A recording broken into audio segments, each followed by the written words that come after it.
Hello and welcome back to another Darktide video. Today I'll be showing you my zealot build. And starting off strong here, we got the relic blade. I think it's just more fun.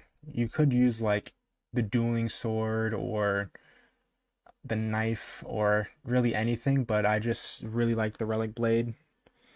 It's just good for everything. You want to dump mobility. I mean, you could dump heat management if you really like your mobility, but I don't think it's too important on zealot. Um, because you're going to be tanking hits all the time. So no point in it's just a personal preference thing.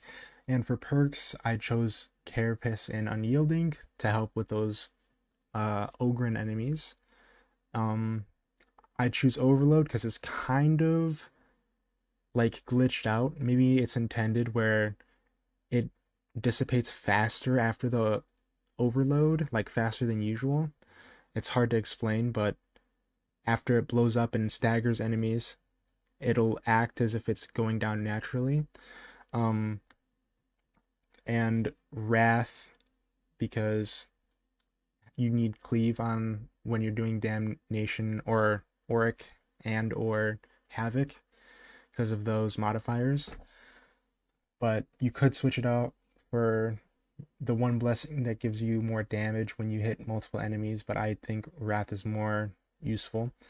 Now you want the I use the infantry autogun. You could use the bolt pistol, but or the revolver, but I think that infantry autogun's good for the shooters and gunners. That's why I put flak Darman on there, and also specialists. That's why I put specialists on the perks. You want to dump mobility again, or you could dump stability if you really want mobility, but my personal preference is mobility yet again. The dumb, oh my god.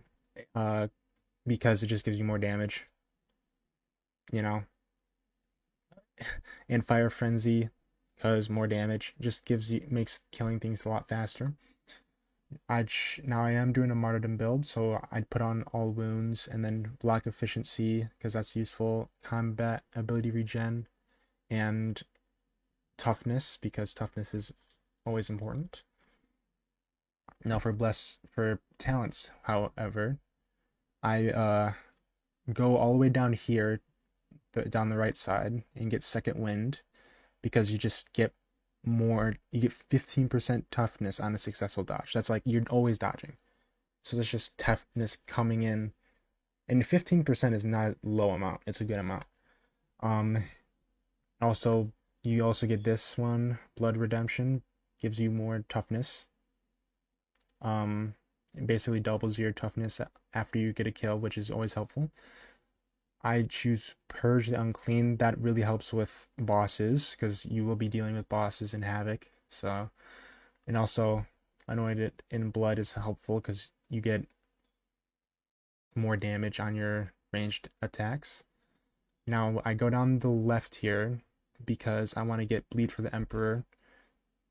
This is actually really helpful. It reduces. Always gonna be going down a wound, so it basically gives you a 40% damage reduction once you get to that health like bar. And then I think that the stun storm grenade or the stun grenades are better than the fire simply because it just like it stops everything and that's super helpful when you're getting congested. Um Obviously you want Until Death and Holy Revenant. I chose Duelist because it's just like you're always dodging, so you're going to get more weak spot and critical hit damage. Benediction, more toughness damage reduction. Who doesn't love that? I chose Book with Holy Cause, the one that gives you more damage reduction because that's always nice. Now where it gets interesting is I opted in to choose for Martyr's Purpose because I think that like when you're really getting low or you get hit a lot and you need to stop something and your ability's on cooldown, it just gives it to you like that in a moment where you really need it. And of course, you want two extra wounds and choose martyrdom with these two because more attack speed's always nice and toughness damage reduction per missing wound. You know, pretty your basic zealot build, but I think going down the left is really helpful instead of like going down like around here or around here, because you don't really need to not be stunned in this build. That's usually for the Thunder Hammer, which I have a build for that, that I might show at some point. But I think this is a good martyrdom build. It's really good for clutching when you like shit's getting tight. You need to stun something with the stun grenades, or you need to, you know, use the book immediately because you're getting laid into with this. Um, and I think that's about it. Thank you for watching.